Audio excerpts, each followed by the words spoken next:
நிறைய தப்பு பண்ணி திருந்தி நேர்மையாக வாழ்கிறவன் இனிமேல் தப்பே செய்ய மாட்டாமா.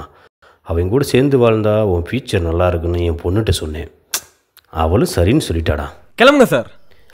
டேய், என் பொண்ணு ஒரு தடவை பாடுறா, ஒரு தேவதை மாதிரி இருப்பாடா. தேவதி வேணா, ஒரு டேஷ் வேணா, போங்க சார். நில்றா, அந்த பின்னாடி போறா.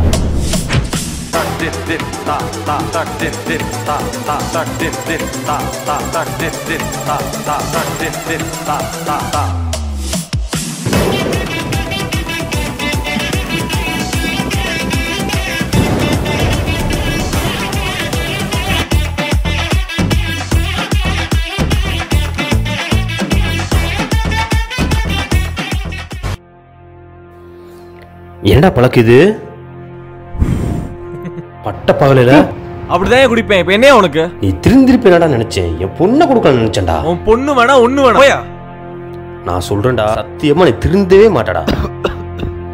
நீ நல்லாவே இருக்க மாட்டா, நாசமா போயிடுடா.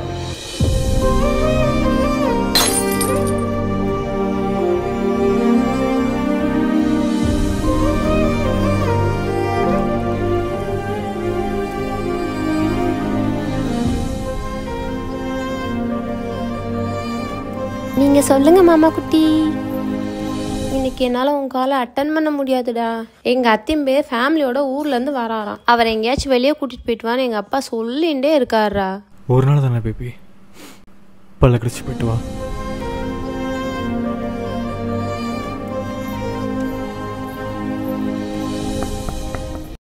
மேம், உனக்கு ஓகே இல்லைன்னு சொல்லிட்டு போ. ஓகே இல்லாம தான் ஈஃபில் டவர் முன்னாடி கிஸ் பண்ணணும்னு சொல்லுவாங்களா? இவ்வளோ என்னடி பண்ணிட்டு இருக்க? இதோ வரேன். என் மேல ப்ராமிஸா சொல்லு, நீ எதுவும் என்கிட்ட மறைக்கல. உன் மேல சத்தியமா நான் பொய்லா சொல்லல. லவ்வர் லாங் டிரைவ் போனதுக்கே இவ்வளவு ஃபீல் பண்ணல, பல்லவி பார்த்ததுக்கே இவ்வளவு ஃபீல் பண்ற? ஜொமேட்டோ ஒட்டி மண்டை சூடா இருக்கும்.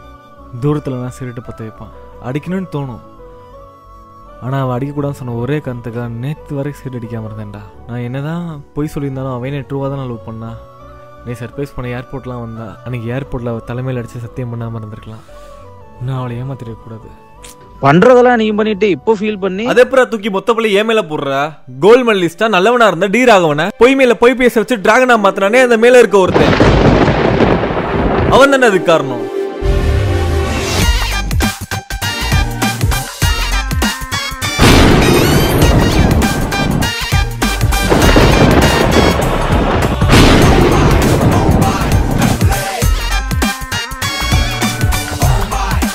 நீ யாரு? நான் யாரா? கடவுள். கடவுளா? பயப்படாத, நான் உனக்கு ஹெல்ப் பண்ண தான் வந்திருக்கேன். உன்னை பொறுத்தவரை நான் தானே தப்பு பண்ணியிருக்கேன். நான் பண்ண தப்பு நானே சரி பண்ணிக்கிறேன். உன் வாழ்க்கையை நீ ஆசைப்பட்ட மாதிரி அமைச்சுக்க நான் உனக்கு தர செகண்ட் சான்ஸ் இந்த கார்டு. கண்டிஷன் நம்பர் 1, இந்த கார்டு எப்பவும் உன் கூடயே தான் இருக்கணும். கண்டிஷன் நம்பர் 2, இதை பற்றி நீ தப்பி தவறி கூட யார்கிட்டையுமே சொல்லிடக்கூடாது. கண்டிஷன் நம்பர் 3, தப்பி தவறி சொன்னா நீ செத்துருவ.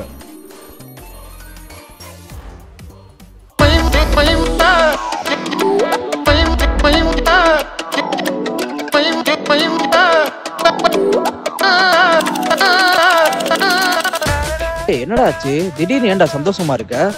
அது உனக்கு சொன்னா புரியாது மச்சான். நான் யூஎஸ்ல படிச்சுட்டு இருந்தப்போ ஒரு ரிலேஷன்ஷிப்ல இருந்தேன். அவன் நிறைய பொய் சொல்லுவான், ஏமாத்துவான்.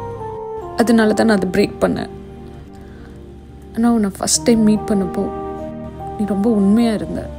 ஆனால் இப்போ எல்லாமே தப்பாக ஃபீல் ஆகுது. அப்படிலாம் இல்லை பல்லவி. என் தலையில் அடித்து சத்தியம் பண்ண.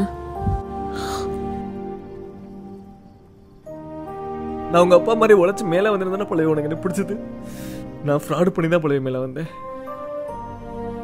பாம்பேக்கு ட்ரைனிங்க்கெலாம் போல, காலேஜுக்கு அரியர் முடிக்க போயிருந்தேன். ஆனால் ஒன்று மட்டும் பல்லவி, நான் உனக்காக தான் படித்த அரியர் கிளியர் பண்ண பார்த்துட்டு இருக்கேன். இப்போதான் பல்லவி நான் ரியலைஸ் பண்ணுறேன், நான் பண்ணுற வேலை வாழ்கிற வாழ்க்கை எல்லாமே வேற ஒருத்தரோடதுல. அருவருப்பா இருக்கு. நீ உனக்கு பிடிச்ச மாதிரியே என்னைய மாதிரி இல்லாமல் நல்லவனா பார்த்து யூஎஸ்ல செட்டில் ஆயிருப்பல்லவி. ஒரு நிமிஷம்.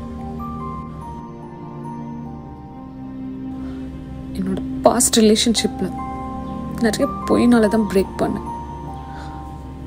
ஆனால் நான் உன்னை விட்டு போயிடுவேன்னு தெரிஞ்சும் என்கிட்ட உண்மையை தான் சொல்லியிருக்க. போ, ரிசல்ட் எதுவாக இருந்தாலும் நான் உனக்காக வெயிட் பண்ணுறேன்.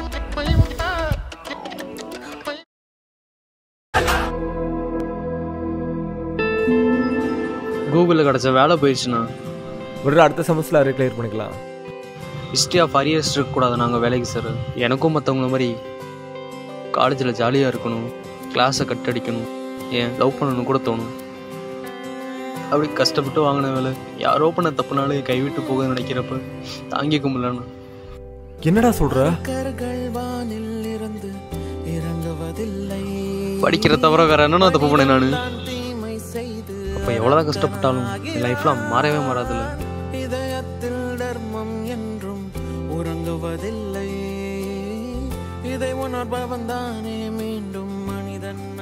அண்ணே இங்க என்ன பண்றீங்க?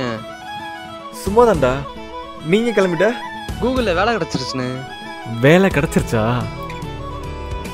சரி நான் ஆஃபீஸ்க்கு லேட்.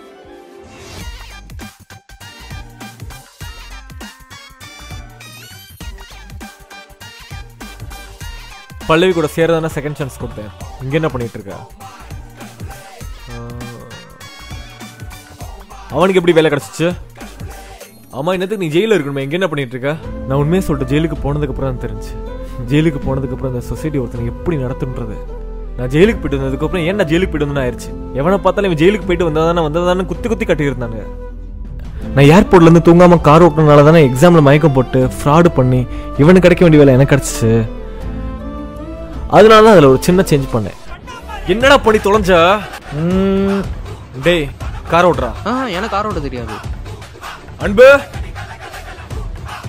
கார் ஓட்டுவியா? வாடா வாடா.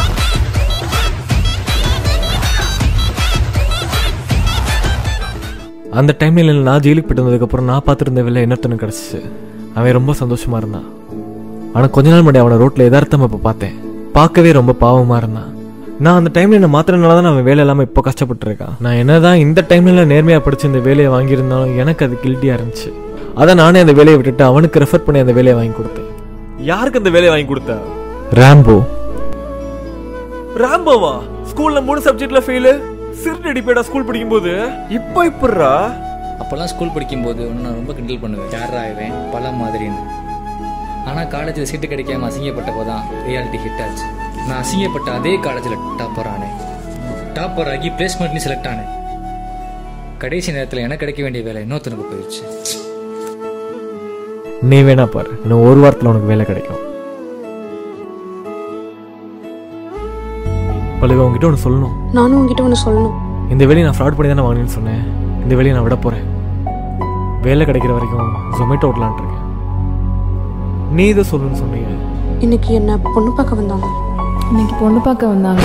பேரு திலக், யூஎஸ்ல ப்ரொஃபஸராக இருக்காரு. நீ ஒரு ஃபெயிலியர் ராகவன். இன்னும் லவராக தான் பார்க்க முடியும், லைஃப் பார்ட்னராக பார்க்க முடியாது. 1 லட்ச ரூபாய்க்கு மேலே சேலரி வாங்குறாரு. உன் கூட வாழ்ந்தா என் லைஃப் ஃபெயிலியர் ஆயிரும்னு பயமா இருக்கு ராகவன். 2 வீடு, ஆடி கார் எல்லாமே இருக்கு. ரிஜெக்ட் பண்ண ரீசனே இல்லை. ஆமாம், ரிஜெக்ட் பண்ண ரீசனே இல்லை.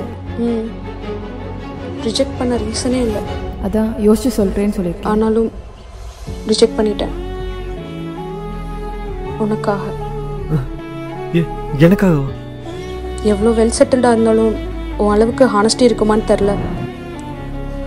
நான் 50,000 சேலரி வாங்குறேன். உன்னால் முடிஞ்சதை கொண்டு வா, சேர்ந்து ஃபேமிலியை ரன் பண்ணலாம். யூடியூப்லேருந்து சம்பளம் வந்திருக்கு. எவ்வளோ வந்திருக்கு? டிகிரி இருக்கு எங்களுக்கு 30,000 சம்பளம் தர ராட் அடிக்கிறாங்க. இதில் எடுத்த உடனே உனக்கு 1,21,000 நுட்டுவாங்க. 1800. வெறும் 1800 தானா? $1800 வந்திருக்கு. 1,50,000 மேலே. இனிமேல் நீ ஒரு யூடியூப் செலிபிரிட்டி. எப்பறம் அவனுக்கு யூடியூப்ல இருந்து சேலரி வந்துச்சுன்னா யோசிக்கிறீங்க? யூடியூப்ல டைம் பாஸ்க்கு போட்ட வீடியோஸ்லாம் மில்லியன் வியூஸ் அடிச்சிச்சு. முக்கியமா அந்த ஃபுட் ரிவ்யூ 65 பிரியாணி ஒரு பிக் பைட் போறோம். இந்தாங்க ஃப்ரெண்ட், சுமாரா இருக்கு. Gaming videos, travel videos, song review, movie review, ஷார்ட்ஸ்னு நிறைய வீடியோ அப்லோட் பண்ணி 1 மில்லியன் சப்ஸ்கிரைபர் வாங்கினேன். அப்புறம் தான் ஏதாச்சும் புதுசா பண்ணுமேன்னு தோணுச்சு. மூவில சேட் எண்டிங்கா இருந்துச்சுன்னா அது திரும்ப ஹாப்பி எண்டிங்கா மாத்தி வீடியோவா போட்டேன். இது டைரக்டர் அஸ்வத் மாரிமுத்தும் பார்த்து ஸ்கிரிப்ட் நல்லா இருக்கே, இதே மூவி ஆக்கலாம்னு சொல்லிட்டாரு. ஒரு நிமிஷம், யாரு? ப்ரொமோஷனா? 1 லட்ச ரூபா தானா?